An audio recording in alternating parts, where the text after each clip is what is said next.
Yo, what's going on YouTube? It's Jordan here, bringing you another video. Today's video, we've got episode 4 of our Saskatoon Bison Draft of Glory. We're going to hop right in here to the draft, but just before we do that, let's take a look here. So, if you can remember in last episode, we finished 3rd in the draft lottery. So, we don't get Schultz, we don't get DuPont. Instead, we're going to be drafting Kuznetsov, Maxim Kuznetsov. So he had 55 games played, 6 goals, 17 assists. He's a power forward, similar style to Sean Monahan. And the reason why I'm getting him instead of Kolosov, even though I think that this could potentially be a mistake because elite defensemen can be harder to come by than elite forwards. My thing is, we want to start surrounding McKenna with some offensive talent to match him. And I think Kuznetsov is the guy. Jacobson is there as well. Possibly Salak would be medium elite, but we just don't know anything about him. And this being our last draft with the basic scouts that EA assigns you at the start of a franchise mode, I just think let's just get this Kuznetsov guy. Let's add some more offensive talent. And in these next few years, with me having redone all the scouts, it'll be a lot easier for us to get some defensive prospects that are going to be medium elite or top 4 or even low elite. All right, guys, here we are. We're in the NHL entry draft. The Utah Mammoth, they have pick number 1. Let's see what they're going to do here. And we're not surprised by that. They draft Schultz. That's who I thought they were going to draft, which means the Flames are going to draft DuPont. Yeah, and these are 2 amazing players, and it's too bad we didn't get our hands on one. All right, guys, without further ado, with the 3rd pick in the 2027 NHL entry draft, the Saskatoon Bison are proud to select from the KHL Maxim Kuznetsov. All right, so there we go, guys. We got Kuznetsov. We don't know his overall. We do know he's going to be a beast for years to come besides McKenna. So here we go. Round number 2. We have the first pick here. I really want to draft Visakis, but at the same time,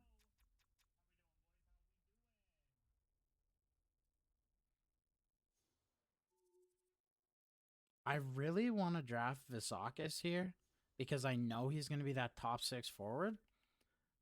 But there's also, like, we need defensemen, right? And the farther we go in the draft, the less likely we are going to be to get a really good defenseman.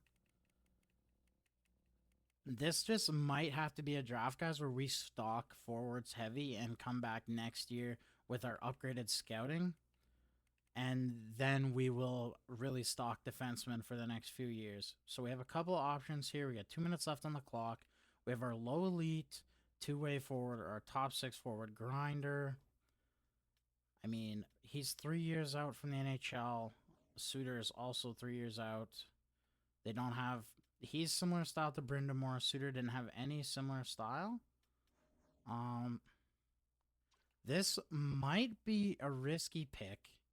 I'm gonna go with Suter simply because there's that chance he really develops into a first line talent, whereas the top 6 forward, it's less likely.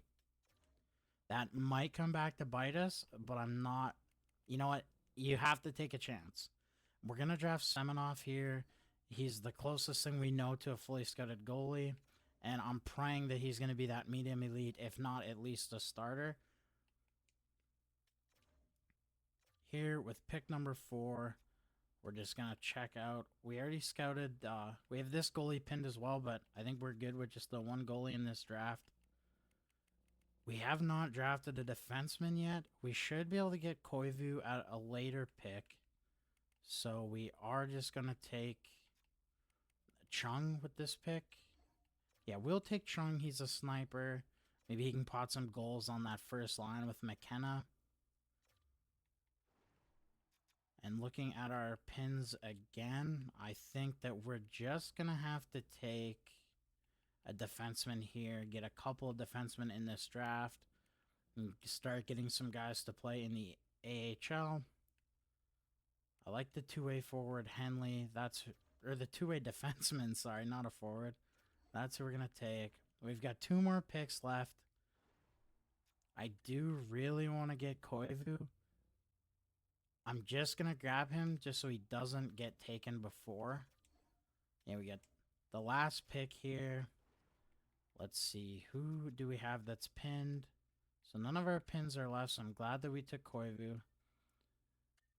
And you know what? We're going to take a chance on another goalie in this draft. Emelin has 2 bars of medium elite. Maybe we got a steal there. Honestly, very solid draft. We were able to pick up some nice high-end pieces, as well as, again, continue to fill out that depth. The AHL team is going to start to matter a little bit more. You can see here, all our coaches are up, so we're going to redo our entire NHL coaching staff, and we're going to let all these scouts expire as well, because we're going to redo our entire scouting department. I will cut here, guys, and I will come back to you once we are in the regular season and our scouting is done and our players are re-signed. All right, guys, so here we are at the start of the regular season. Here's what our forward lines look like. You got Kuznetsov, McKenna, and Gauthier, Suter, Lieutenant, and Chung, Knack, Cullen, and Krog, with Tikkanen, Toninato, and Ward. Defensively, we've got Stillman with Siegel, Koryaluk with Koivu, and Henley with Volchenkov. And in the net, we have Adam Devon and Edwin Grigori backing him up. Now, we do have one very small problem. It's not a big deal. However, it is keeping us from playing some of our drafted players in the NHL, salary cap. So I'm going to show you here with Master Lursky. Because I wasn't making sure we were at the cap floor, some contracts got inflated so that we would hit the cap. So pretty much anyone we drafted in the first year has a huge inflated salary cap. So Master Lursky's $5 million. He's the only one down here, I think. No, we've got Ovechkin. He's making 5.5. You got Mikanov. He's making only 1.6, so he is not as bad. However, if I go to the roster moves, it's stopping me from being able to bring those guys up. I might be able to bring up Mikanov. I didn't realize his cap was so low. And we'll just send down Stillman, and then that's the change. It's not a very hard one to make. But we cannot bring up Ovechkin, his cap, and also Master Lursky. Their cap is way too much. Their cap is way too much, and it was like there's nothing I can do. The only players that make money on our team that I could send down, you know, there's Gauthier makes 5.1. Cullen makes 4.9. Like, only it's pretty much the guys we drafted in year number 1. And apparently it's enough guys that were over the cap. I don't completely understand it. I think part of it is that... Oh, we gotta edit these lines here. Give me 1 second. Okay, so as I was saying, it's just the biggest issue here, I'll show you, is I did sign a few guys to $22 million deals. And I guess, so Philip Kemp is one of them. I guess the other ones are playing, but I guess I shouldn't have done that, so that's on me. That's why we're so close to the cap, so that's my mistake. It's only 1-year deals for those guys, so it's not a big deal. Obviously, I just have to make sure I don't do that again. And it shouldn't be too big of an issue because we are getting those guys, they only have 1 year left on those deals, right? So we're getting those guys off the books and we are going to be able to... All right, it's not too big a deal, guys. We're just going to have to better situate our cap for next season. So Siegel's got the C. We've got Gauthier there. And it would normally be Master Lursky. Since he's in the AHL, I'm going to give it to Gavin McKenna. He's our best player. He is probably the future captain. I mean, Siegel's also really good, right? So it just depends there. But without further ado, let's just get right into the season sim. All right, we are ready to get the season sim underway. I just forgot I needed to get our scouts sent all out to the right places. I did redo our whole scouting, so we should hopefully see some better results. And probably around the trade deadline, we'll stop, take a look at the draft class, and see where we need to automatically send our scouts. Or, sorry, see where we manually need to send our scouts. But here we go, year number 3, it's underway. I would expect more or less the same as last year. I mean, no, last year we had 3 wins and a few overtime losses. Again, it wouldn't surprise me if we don't see a win at all. After the first month here, we will stop, take a look at the lines, see what overall all our players are, see if we should make any line adjustments based off that, and then also we'll check out the 2 players that we have in the AHL and make sure that they are playing in the appropriate spots. So we're 0-9 to start the season, which is not unexpected, but there you go. Maxim Kuznetsov, 79 overall. He has 6 points in 9 games played. That's pretty good. You can see here he's got pretty well-rounded stats. I would say it's not going to take this guy very long at all to become a superstar. And then 86 now is Gavin McKenna, and he's also got that 6 points there in 9 games. And then Goche up to a 74, and he's got 4 assists. He's going to benefit lots this year from playing with McKenna and Kuznetsov. You can see Lieutenant up to a 70. That is huge. He was 67 during the re-sign phase. We've got Chung is a 61. He's bottom 6 forward low. And Suter, he's our low elite, and he is 65 overall. And then you have Cullen and Krog, who are 59 and 55 respectively. Cullen, this is his 3rd year here. Hopefully he could see some huge growth in the offseason. Now, offensively, you can see Mikanov is a 67. Siegel up to an 83. He's a top 4 defenseman. He also has 6 points in these 9 games. So you can really see who the building blocks of this team are. Mikanov, this is the 7th D. Hopefully he gets there. Koivu up to a 60. You got Koroluk, who's a 66 with that top 4 D low. Volchenkov a 57, and Henley's up to a 52. Then goaltending wise, you've got Adon Devon. He's listed at 58 with Grigori. Sorry, Grigori is the 58. Devon is up to the 61. And you got Emilin. Looks like he's 49 overall. Petrov up to a 54. Then Master Lursky is down to a 68. He was 69 during the re-sign phase. And then Ovechkin is a 61. And all these guys you see here, Donovan, Kuhlmans, Trudeau, all these 77s guys, they're always going to stay in the AHL. And once we fill out our roster with enough drafted players, we will not bring them back. All those guys have developed under us. We probably drafted them, or the game automatically made us sign them so that we would have a full roster. But don't worry, these guys will be in the AHL hopefully next year. And the only reason why they're here is just because we don't have enough people to fully fill out our team. Now that we've taken a look at that, we'll get the sim back underway. We're 0-11. I mean, like I said, I don't see us getting any more than 5 wins this year. And the way it looks, we might not even get 5 wins. But there you go. There's our first points of the year. 2 overtime loss and a shootout loss there. We're 0-14-2. I mean, the biggest thing for us is that our 3 studs have big seasons. I don't care if we re-sign this guy. He can accept a qualifying offer or he can sit. There we go. Our first win of the year, the 4-3 win against the New Jersey Devils in overtime. But you can see here, it's more or less just the same. A lot of losing. There's another win. So already this year we've got 2 wins. So who knows, guys? Maybe we will. Maybe we will hit the 5-win mark. It would be nice. There we go. It's a nice 6-2 win. The other thing that would really be nice is if our goalies start to see some development. That's like the biggest hindrance right now that I see. Also that, and honestly defense. In this upcoming draft, we are going to target defense. When I start the sim here in February and I go manually send the scouts out, I will be prioritizing defense over forwards just because, we do have a few forward prospects. I do feel like with time they will develop. We just don't have that same luxury on defense, and then definitely not in goal. So those are the two next big things to address. So we're up to 9 points. I believe last year we had 11, so one win away from tying. There we go. We got the 3-2 win there against the Kings. That's a new franchise record in wins.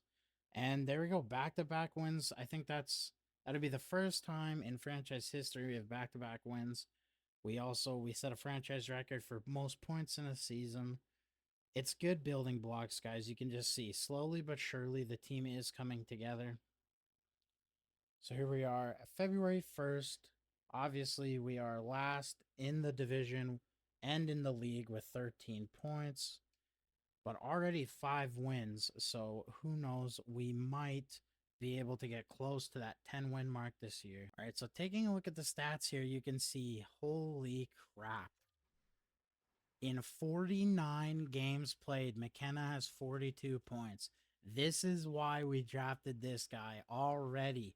He is turning things around, a point away from beating his rookie record, which should also be the franchise record in points as well.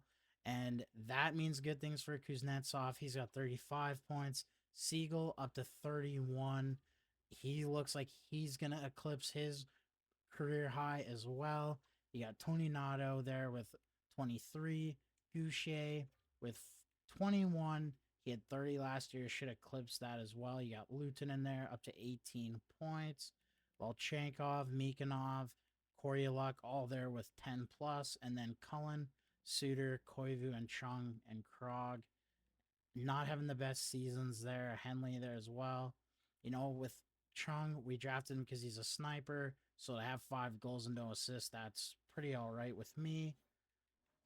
Goalie wise, so Devin here, his numbers are getting better.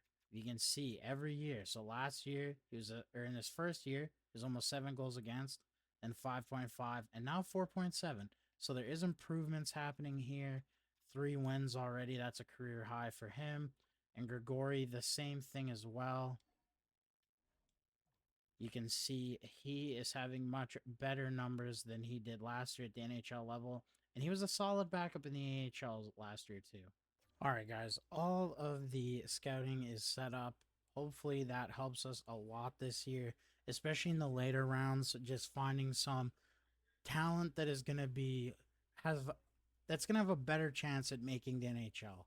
Because obviously we do have guys that have bottom 6 potential and top 6D potential, but we all know, we've all played this mode, those guys rarely develop. So now it's about finding more top 4Ds and more top 6 forwards in the later rounds to try to really turn this organization around. See, now we've got 6 wins. We're up to 18 points. We might even hit 20 points for the first time in franchise history. I think that'd be pretty cool. Here, coming up to the trade deadline, the biggest thing I just hope is that guys like McKenna, Siegel, and Kuznetsov, that those 3 just continue to get that good growth. Hopefully they keep having the good seasons they were having. If we only score 1 goal, that goal is from those 3, or at least a couple of those 3. And then it looks like, you never know. We could hit 7 or 8 wins. I wouldn't be surprised if we don't win another game, though. Our team is pretty bad. I think what really helps, though, is having a complete coaching staff now, because I did redo the coaching staff as well. Brought in an A-plus coach, and then also just made sure that all the assistant coaches have A-plus teaching, or at least A teaching, and then the coach influence is high. But there you go, 7 wins, 7 overtime losses. There we go, our 8th win there against the Vegas Golden Knights. It leads the question, if we get this close to 10 wins this year, I would say the goal for next season is 12 wins, or at least double digits. because the team at this point now, it's only getting better and better. The little talent we have, even if they're only going up a few overall each year, they are starting to get better. So we just need to see that growth. Where you can see here 63 points for Gavin McKenna. So he did fall off a little bit, but honestly, this is a great year, up to an 87. And wow, Siegel, 55 points, up to an 84. And Kuznetsov, 51 points as a rookie. That's really good. He's still just a 79. Luutinen, he's up to 31 points, over doubled his points from last year, so he's getting better. I would see him up to hopefully like a 73 next year. Gaucher, he dropped off quite a bit. You can see there, no 30 points for him this year, but honestly, still a good season. Koryaluk, 21 points, not as good as last year, but it's still progress, I would say. And there you go. Shung, 12 goals. Volchenkov, Mikanov, Cullen, and Koivu there. Krog, not a great year. This guy's got top 6 potential, but he is not growing or performing. And now we take a look at the goalies. At Don, 4.70 goals against, getting closer to a 900 save percentage. Same thing with Grigori there. Pretty similar numbers. I would say that's a pretty good year from both our attendees. And then we'll go take a look at rookie skaters around the league. You can see Kuznetsov led the way, but at a minus 104, so he might not win the Calder. But if he did, it would be the first one in franchise history. Goalies, you can see here, it looks like Connor Hellebuck, Shesterkin are up for the Vezina. I would say it should go to Shesty there. Defensively, Morgan Riley leads the league with 88 points, with Shabbat and Chicken trailing him. If I had to guess, that's Shabbat's Norris. Or not Shabbat, sorry, Morgan Riley's Norris trophy. And then Matthews, 120 points, gets the Art Ross, McDavid just behind him, as well as Nylander, Draisaitl, Kucherov, and Caulfield. You can see Matthews wins the Rocket Richard with 65 goals, and William Nylander led the league with 86 assists, followed by Suzuki and McDavid. And in the AHL, we made the playoffs. I believe this is the first time our AHL team has made the playoffs. We are not going to look too deep into the stats here. We only have a couple of goalies and some players playing down there. We will quickly, though, just go through the playoffs. And let's see if our AHL team can bring home a ship. Honestly, surprising that they made the playoffs with how bad the goaltending is. But the rest of the team is solid enough. And there you go. We win the first 2, lose the next 3. And we will pick this up in the off season. And very quickly here, guys, we're going to take a look at the awards, because I realized last episode I didn't show them either. So you can see the Stars and the Wild with the Cup win. You have the Leafs and the Panthers with the President's Trophy. And then Buffalo and Montreal are the teams that played from the East in the finals. You have Matthews with the Art Ross and the Hart. You got Riley and Darlene there. Nylander and Point with the Lady Bings.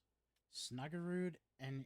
Okay, so Yakimchuk. So the minus 104 screwed Kuznetsov so bad he doesn't win the Calder. Rantanen and Kaprizov with the Conn Smythe trophy, so that hurts to see. The Rantanen one anyways. Shesterkin and Montembeault with Vezinas, interesting. Otter and Bobrovsky with the M. Jennings trophies. You got Bolduc and Koryaluk. So, okay, so Siegel and Koryaluk both have Bill Masterton trophies for our team. That is very good to see. You got Bill Cassidy and Patrick Waugh with Jack Adams trophies. Beniers with back-to-back Frank J. Selk trophies. Matthews and Barkov with the Ted Lindsay. And then Kucherov and Matthews with the Maurice Rocket Richard. And I'm just going to quickly see, because this year we had a couple of skaters. No, we didn't get anybody yet. All right. So very quick, I just want to see. So Master Lursky only had 39 points. Ovechkin had 19. That's all we're interested in there. And then the goalies as well. Petrov, I mean, these are solid numbers for a goalie with backup potential. I mean, it's crappy because we're not going to be able to keep this good a team surrounded by these guys. But yeah, they're really good numbers out of the AHL. So you can see Emlyn was a fringe starter. So not the elite goalie we were hoping for, but again, a fringe starter can grow to an NHL quality goalie. And we get boned in the draft lottery once again. Vancouver moves up from 7 to 1, Chicago at 2, and we're at 3. So we got a little bit of thinking to do here on who we need to draft.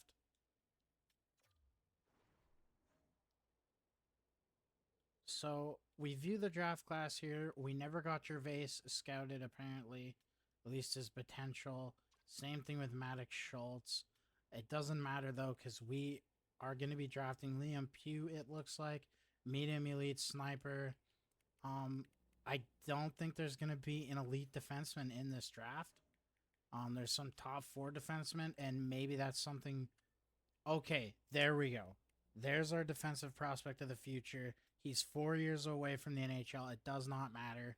Jude Bitts, we will be drafting you.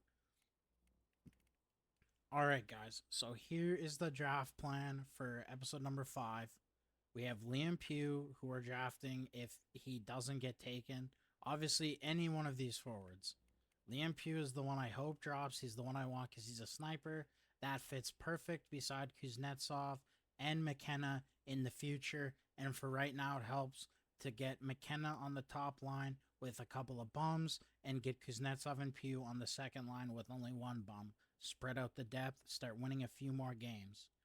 Then with the second pick, we're going to draft the defenseman Curtis.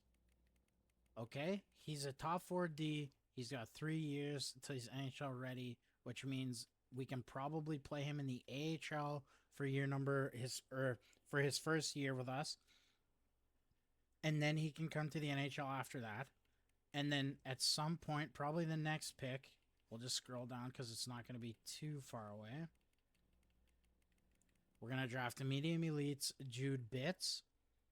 I mean, he probably gets picked with our 3rd pick, maybe the 4th round pick if I think it's going to be 98, but I won't want to risk it. And then probably with the pick after that, we will draft this goaltender, DeMarchi.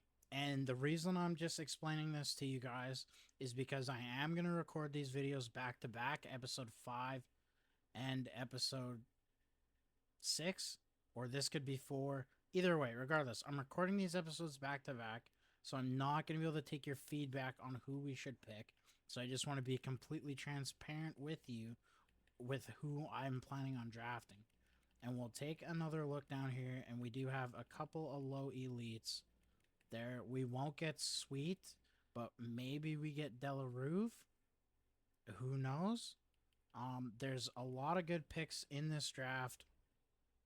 I feel very confident in our ability to land a good player in the later rounds. So Crosby retired. He's now a scout. I just saw that. Maybe I should have looked at the player retirements. Doesn't really bother me because we can't do anything except for use the players we draft. But anyways, guys, that's going to do it for this episode of our Saskatoon Bison Draft to Glory. Let me know your thoughts down below, how you're liking the series. Sorry that I have to record these episodes back to back, so I don't have time to get your feedback. I am going back to work next week. When you guys see this video, it'll be Friday. I'm going back to work on Monday, so I am just trying to get a few things pre-recorded so it's not as hectic to me when I'm getting accustomed to my daily routine again because I've been off since September 3rd. So appreciate you guys watching the video. Make sure you like, subscribe, and YouTube will see you in the next one.